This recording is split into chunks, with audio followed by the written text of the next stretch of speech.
सरकार जी झूठे मतलब नारे क्यों लगा कर जी, बोले बेटी बचाओ बेटी पढ़ाओ।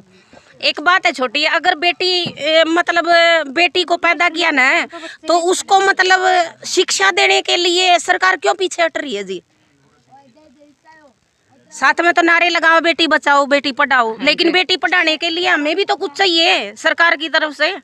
जैसे मतलब हम एक मजदूर आदमी है, मजदूर आदमी अगर एक दिन अगर मजदूरी ना मिले तो सरकार की तरफ हमारे साथ जो सहयोग करेगी उससे हम अपने बच्चों को पढ़ा सकते हैं, शिक्षा दे सकते हैं। जो शिक्षा हमें नहीं मिली लेकिन वो शिक्षा हमारे बच्चों को भी नहीं मिलेगी, हम आगे कैसे बढ़ेंगे। हमें क्या पता क्या सरकार हमारे लिए कर रही है, क्या ना कर रही है, या फिर हमारे बच्चों को आगे चल के क्या पता भाई सरकारी स्कूल था या ना था, या हमारे माँ बापा की कमी है कि हमें पढ़ा नहीं सके। तो उस चीज को कैसे जानेंगे बच्चे।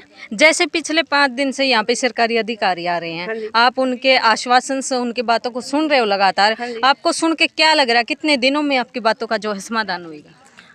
देखो जी, वैसे तो समाधान सारे मतलब गांव के बड़े बुजुर्ग साथ में हैं, और सबसे पहली बात हम अपने बच्चों को ये कह के भेजते हैं स्कूल में अच्छे से जाओ, घर से स्कूल तक की जिम्मेदारी हमारी है, स्कूल में आने के बाद में जिम्मेदारी मास्टर की बनती है।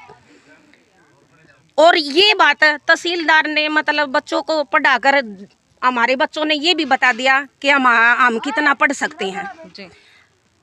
जब आपको पता चला कि आपके बच्चे के स्कूल से 6 के 6 टीचर्स को एक साथ ट्रांसफ़र कर दिया गया है, तो आपको उस टाइम क्या फील हुआ। मतलब हमको ये फील हुआ शायद कोई हमारे बच्चों में कमी हो, मतलब तो हमने देखा है, घर पे भी देखा इनको, मतलब इनके पास में कॉपी वगैरह पेन वगैरह ये कुछ पढ़ सकते हैं या नहीं लिख सकते। सबसे पहले बात तो मतलब सरकार की ये गलती मानते हैं हम, सरकार ने बिना ही मतलब किसी की सहमति के बगैर 6 के 6 कर्मचारियों के मतलब ट्रांसफर कर दिए, सबसे बड़ी बात। और दूसरी बात ये, अगर बच्चे स्कूल में अच्छी तरह पढ़ रहे हैं उनको मतलब सहारा देने की वजह उनकी टांगे खींच रही है सरकार जी। अब बच्चे जो है उसी स्टाफ की, जो स्टाफ गया है उसी की मांग लगातार कर रहे हैं। अगर स्टाफ बदल के आता है तो आप उससे कितना संतुष्ट? नहीं जी, जो हमारे बच्चों को मतलब टीचर समझ पा रहे थे और जो हमारे बच्चे टीचर को समझ पा रहे थे, हमें टीचर वही चाहिए जी। धन्यवाद। सरकार से क्या कुछ कहना चाहोगे? सरकार से ये कह रही हूँ जी मैं, सबसे पहले बात तो जी पब्लिक से झूठे वादे ना करे जी। झूठे वादे क्या कह रही है सरकार, भले बेटी बचाओ बेटी पढ़ाओ, पढ़ाएंगे कहाँ से जी। खाने के लिए हमारे पास रोजगार नहीं है। आज जो पिछली मतलब कई साल पुराने मतलब थे ना, वो अनपढ़ है, उनको ज्ञान नहीं था पढ़ाई के बारे में, हम तो ऐसे रह गए। लेकिन जो आगे हम अपने बच्चों के लिए करना चाह रहे हैं उसके बारे में सरकार हमारी टांग खींच रही है।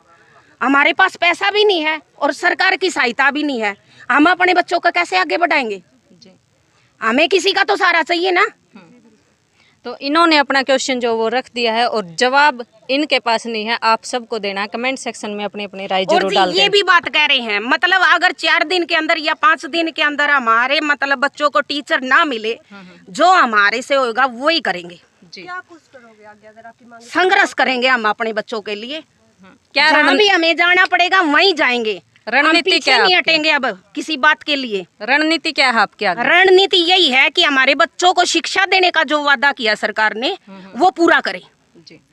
थैंक यू जी। स्कूल होना चाहिए, हमारे बच्चे गरीब आदमी हैं कहाँ जाएंगे जी।